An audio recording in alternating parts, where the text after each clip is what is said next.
خوبصورت بات. کسی نے کہا کامیابی حاصل کرنا مشکل ہے یا آسان ہے؟ تو جواب دینے والے نے بڑا عجیب سا جواب دیا. کہا کامیابی حاصل کرنا ایسے ہی ہے جیسے دودھ حاصل کرنا. کہا اس سے کیا مراد؟ کہا دیکھیں اگر ایک شخص کو دودھ چاہیے اور اس کو دکان کا بھی پتہ ہے, رستے کا بھی پتہ ہے, کتنے کا آئے گا سب کچھ پتہ ہے, اب وہ گھر سے نہ نکلے تو کیا اس کو دودھ مل جائے گا؟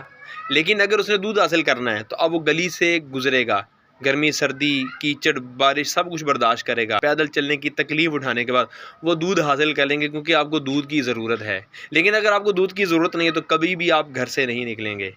سیم اسی طرح کامیابی کا رستہ سب کو پتہ ہے, منزل سب کے سامنے ہے.